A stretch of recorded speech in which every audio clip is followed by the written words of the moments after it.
Sallallahu ala Muhammad sallallahu alaihi wasallam. Kalau di masyarakat sudah lemah nahi mungkarnya, membiarkan losmen, membiarkan hotel dimasuki oleh siapapun, kita menutup mata dan kita kita menganggap hal itu biasa-biasa aja, dan itu juga bukan urusan kita, maka itu memberikan surga bagi mereka yang menuhankan syahwat. Ya, karena mereka merasa ketika membawa seorang perempuan tidak akan ada yang mengganggunya. Ke hotel tanpa diminta surat pernikahan sudah masih kelihatan berat, masih ingusan gitu. Tapi diberikan akses kunci selama dia bayar. Uang 250.000, 500.000, 1 juta lebih menggiurkan daripada komitmen untuk menahan orang-orang ini dari perzinahan. Ya. Ketika lemah amar ma'ruf nahi mungkar, itu juga terjadinya subur perzinahan.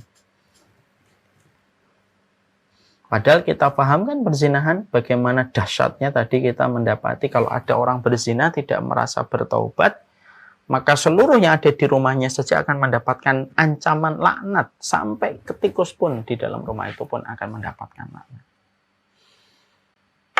Orang kalau sudah lemah di dalam amar ma'ruf nahi mungkar, lalu selalu kita menelan mentah-mentah sebuah kata-kata, ini adalah hak privasi orang, hak asasi orang, mau ngapain selama tidak gangguin orang. Kita termakan dengan kata-kata narasi itu, ya sudah, akhirnya itu surga bagi orang. Kalau mau berzina, dia bisa milih di tempat manapun. Akhirnya betul, kita menjumpai, sekarang zina tidak lagi di balik tembok, tapi sudah diperlihatkan atas nama seni, atas nama kebebasan. Bisa jadi orang berzina di tempat-tempat wisata, tanpa malu dia ciuman, tanpa malu dia melepaskan baju di hutan. Karena merasa bahwasanya tidak ada kontrol sosial untuk dirinya. Ketika kalaulah setiap manusia, mereka menyadari pentingnya amar ma'ruf nahi mungkar, mungkin orang yang berzina akan bingung. Mau zina di dalam rumah itu ada orang tua yang mereka tidak dayus, mereka ketat menjaga supaya anak-anak mereka itu tidak melakukan perbuatan yang dimurkai oleh Allah. Ketika dia mau pergi ke hotel, tidak bisa. Kalau semua orang itu sudah menyadari pentingnya amar ma'ruf nahi mungkar.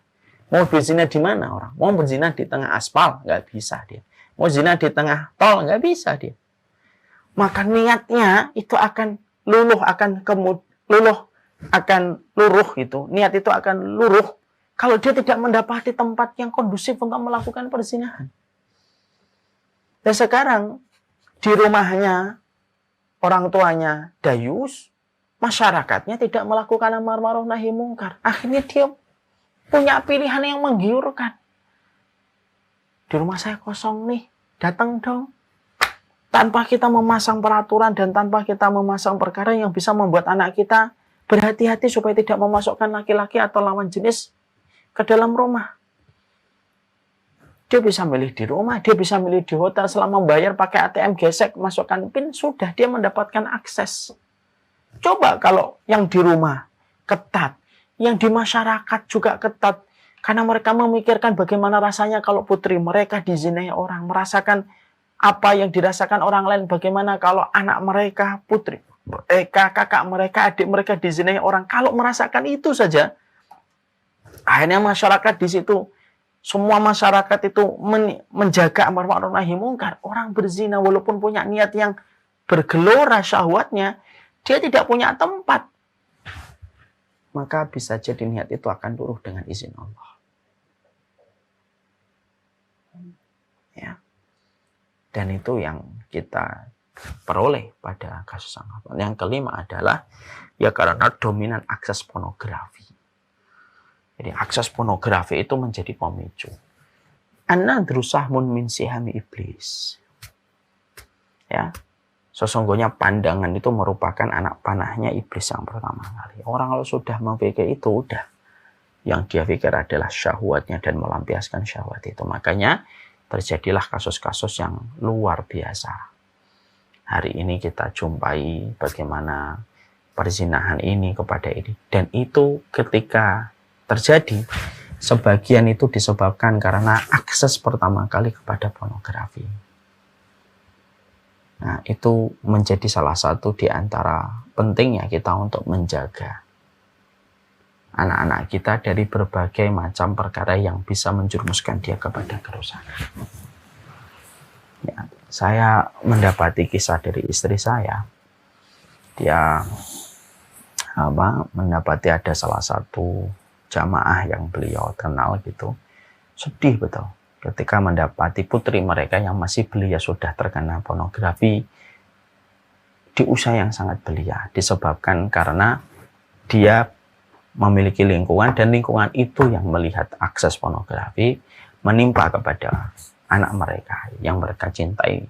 Di usia belia sudah mendapatkan racun yang sedahsyat itu. Maka ini Masya Allah ya, ini merupakan sebuah PR besar kita hari ini, betul-betul ya. Ini anak masih usia belia, belum 8 tahun, tapi sudah mendapatkan sebuah cobaan yang besar orang tuanya. Disebabkan orang tuanya mengira lingkungannya memang secara penampakan mata baik, lingkungannya baik, tapi ternyata di balik penampakan yang baik itu ternyata Masya Allah ada sebuah lubang kerusakan yang luar biasa, dan itu anaknya menjadi korban. Semoga Allah kuatkan orang tuanya dan Allah sembuhkan apa yang pernah dilihat oleh anak belia itu.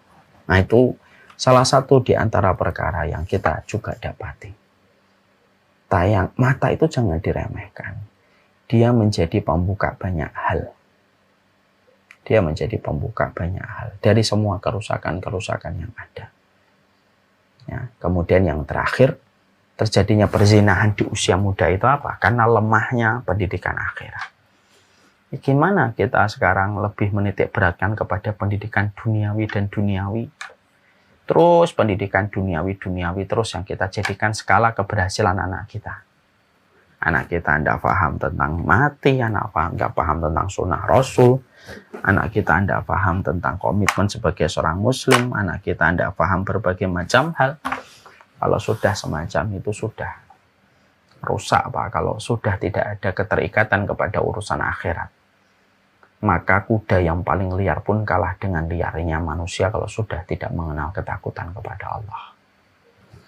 Ini sebab-sebab terjadinya perzinahan di kalangan anak muda yang tidak bisa kita remehkan. Bapak dan Ibu bisa membayangkan ya, kalau anak seseorang sesudah berzina, kualitasnya apa lagi? Walaupun dia juara ini, juara ini, juara ini, juara ini. Ya.